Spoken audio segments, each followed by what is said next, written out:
Core training has become one of fitness's most obscure terms. It means something totally different for everyone, from sit-ups to back levers. It's all in there somewhere. It can be really hard to find the right exercise and the right approach for you. So today, I'll share with you the 3 types of core exercises that you should definitely be working on, irrespective of your goals and your fitness level. Starting with classic compression exercises. These are the go-to whenever you mention core exercises in general. They involve what is called spinal flexion, or the rounding of the back, and bringing your upper body closer and closer towards your lower body. So crunches, sit-ups, leg raises, they all fall into this category. But when it comes to the most bang for your buck, there are 2 unbeatable compression exercises, with the simpler one of the 2 being the hanging leg raise, because it is absurdly easy to progress through and can be started at any level. Next to building unrivaled abdominal strength, they also work on some of the most injury-prone regions in our body, helping us decompress our shoulders, strengthen our hip flexors, which usually need a lot of work, and helps us build insane amounts of grip strength, which you will definitely need if you want to advance when it comes to calisthenics. To progress through leg raises, you can start with a single-sided knee raise, work your way up to double-sided knee raises, then to extended leg raises, either simultaneously or once again start with one side. And the stronger you become, the more you will increase your range of motion until you can bring your feet towards your hands in a controlled fashion with the least amount of momentum you can muster. With our second, a little bit more scary looking exercise being the L-sit, which is one of the more impressive looking core exercises that is actually a little bit easier to master than you think. Both of these are foundational exercises that open up an avenue to far more impressive skills, if that is a direction you want to take. You can start your L-sit practice with seated extended leg raises, double extended leg raises, using some books or yoga blocks to elevate your upper body, increasing the range of motion of your compression, adding forward folds in your upper body and holding those for a handful of seconds, working on your fingertips, like so. Once again, extended leg raises, elevating your feet and holding this position on your fingertips, raising one leg, holding for a handful of seconds, repeating on the other side, upper body elevation, forward folds, which once again you can hold for a handful of seconds. This video is sponsored by my wallet. Unable to fight back, my wallet has been paying for facilities and transportation to make these videos possible. By liking this video and subscribing to this channel and watching the whole thing to the end, you give my wallet a little bit of life back before I snuff it out in preparation for the next video. This moves us to what is basically the opposite of compression exercises, bracing exercises or carrying exercises. When it comes to bracing exercises, you are now resisting the forces that are trying to fold you and compress you like a pret.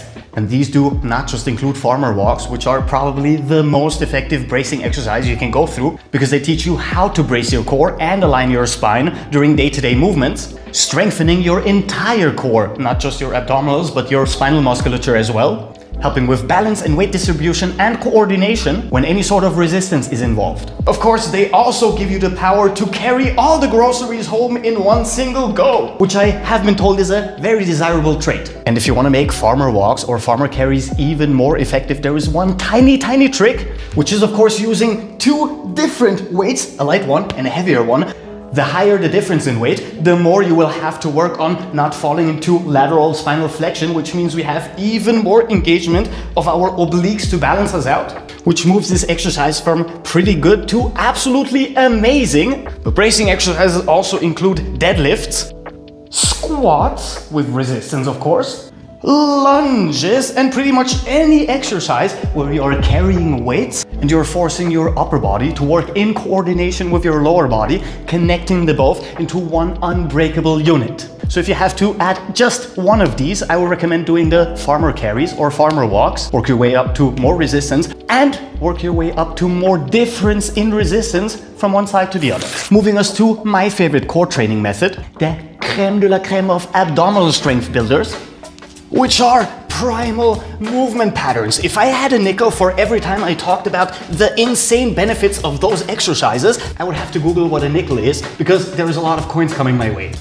Adding animal movement patterns is probably the most holistic way of training your core, connecting your upper body to your lower body, and the thing it does best is quite literally target the 4 main pillars of fitness, which are strength, endurance, flexibility, and coordination, all in one single go.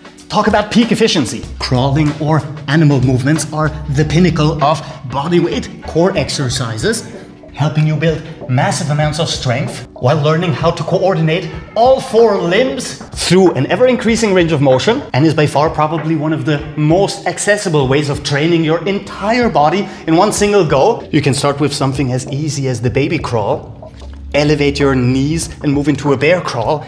Elevate your hips and move into a giraffe walk, and basically switch from one movement pattern to the other depending on how strong you are, how fast you are progressing, and how intense you want your session to be. As for my favorite ones to work on, especially when it comes to core strength, being lateral, short, ape-like movement patterns. Of course, we need to switch directions always so we can increase the amount of coordination benefits we get. Much longer lateral movements to add a little bit more flexibility and mobility to our hips. Frontal, ape-like movement patterns, which are now requiring a lot of core strength, but most importantly, a lot of hip flexor strength in conjunction with our abdominals. More upper body and upper core strength dominant movements by elevating our hips in those ape-like movement patterns. And the one that will make you an absolute core beast. Strengthen every single muscle fiber in your abdominals and around them. Of course, being the classic lizard crawl. Now, using our entire abdominals,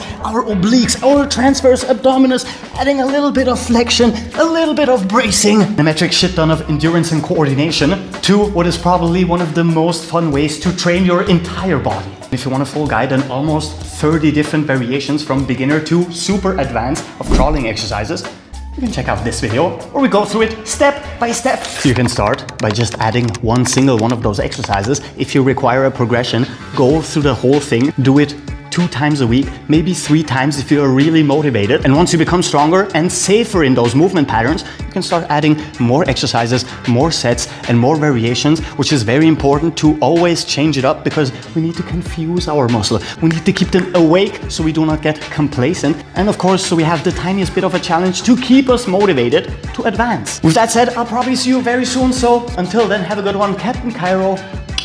Peace out.